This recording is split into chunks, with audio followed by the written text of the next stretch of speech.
Hi friends, welcome to KMB డ్రీమర్స్కి స్వాగతం.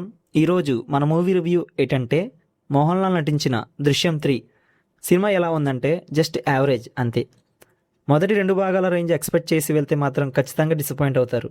Just ఒక నార్మల్ థ్రిల్లర్లా అనిపిస్తుంది. స్టోరీ లైన్ ఏంటంటే గత 2 భాగాల కేసుల నుండి కోర్టు ఆదేశాలతో బయటపడిన జార్జ్ కొట్టి ప్రస్తుతం థియేటర్ ఓనర్ నుండి ఒక సినిమా నిర్మాతగా మారతాడు. తన జీవితంలో జరిగిన సంఘటనల ఆధారంగా ఒక పెద్ద హీరోతో దృశ్యం అనే సినిమాని తీసి దేశవ్యాప్తంగా సక్సెస్ అవుతాడు. కానీ కొడుకును కోల్పోయిన బాధతో విదేశాల్లో ఉంటున్న గీతా ప్రభాకర్ దంపతులు జార్జ్ ఫ్యామిలీ సంతోషంగా ఉండటం చూసి తట్టుకోలేకపోతారు. మరోవైపు పెద్ద కూతురు అంజు మానసిక పరిస్థితి సరిగ్గా లేకపోవడంతో ఆమె పెళ్లి సంబంధాలు కుదరవు. చివరికి ఓ ఎన్ఆర్ఐ సంబంధానికి జార్జ్ ఒప్పుకునే టైంలో ఒక అపరిచిత శత్రువు ద్వారా జార్జ్ కుటుంబాన్ని వరుణ్ ఫ్యామిలీ మళ్ళీ టార్గెట్ చేస్తుంది. ఈసారి జార్జ్ తన కుటుంబాన్ని ఎలా కాపాడుకున్నాడనేది మిగతా కథ. Plus points: Mohan Lal one man show. George Kutty పాత్రలో మోహన్ లాల్ నటన మైండ్ బ్లోయింగ్. ఒక సాధారణ తండ్రిగా క్లిష్ట పరిస్థితుల్లో ఆయన చూపించే హావభావాలు, సైలెంట్ యాక్టింగ్ సినిమాకు మెయిన్ పిల్లర్. ట్విస్ట్లు, క్లైమాక్స్. సినిమా సెకండ్ హాఫ్ మరియు క్లైమాక్స్లో వచ్చే ట్విస్టులు ఊహించే విధంగా ఉంటాయి. క్లైమాక్స్ గూస్బాంబ్ తెప్పిస్తుంది.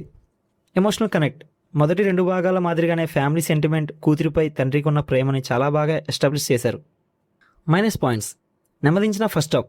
సినిమా మొదటి భాగం కథంలోకి వెళ్ళడానికి కొంచెం సమయం తీసుకుంటుంది. కొన్ని సీన్లు సాగదీసినట్లుగా అనిపిస్తాయి. తెలుగు ఆడియన్స్కు కన్ఫ్యూజ్, ఎందుకంటే తెలుగులో మొదటి 2 భాగాలు వెంకటేష్ రాంబాబుగా చేశారు. కానీ ఈ third part direct Mohan Lal version dubbing కావడంతో తెలుగు ప్రేక్షకులు ఆ క్యారెక్టర్స్ బ్యాక్డ్రాప్కు కనెక్ట్ అవ్వడానికి కొంచెం టైం పడుతుంది. పార్ట్ 1, పార్ట్ 2 రేంజ్లో ఉన్న గ్రిప్పింగ్ స్క్రీన్ ప్లేతో పోలిస్తే ఇందులో కొన్ని సీన్లు ముందే ఉంచేలా ఉంటాయి. ఫ్యామిలీతో చూడొచ్చా? హ్యాపీగా ఫ్యామిలీతో కలిసి చూడవచ్చు. సినిమాలో ఎలాంటి అడల్ట్ సీన్స్ కానీ బ్యాడ్ లాంగ్వేజ్ కానీ లేవు. ఫైనల్ వర్తేనంటే దృశ్యం 3 మొదటి 2 భాగాలు అంత అద్భుతం లేకపోయినా థ్రిల్లర్ జోనర్ ఇష్టపడే వారికి, ముఖ్యంగా క్లైమాక్స్ ట్విస్టుల కోసం ఖచ్చితంగా ఒకసారి చూడదగ్గ సినిమా. జోసెఫ్ మార్క్ సస్పెన్స్ ఇందులోనూ కనిపిస్తుంది. సో నా రేటింగ్ వచ్చి 2.5 అవుట్ ఆఫ్ 5. ఈ సినిమా మీరు చూస్తే ఎలా అనిపించింది కామెంట్లో చెప్పండి. ఈ వీడియో నచ్చితే లైక్ అండ్ షేర్ చేసి మరిన్ని అప్డేట్స్ కోసం మన ఛానల్ ఇప్పుడే సబ్స్క్రైబ్ చేసుకోండి. Thank you for watching. Bye guys.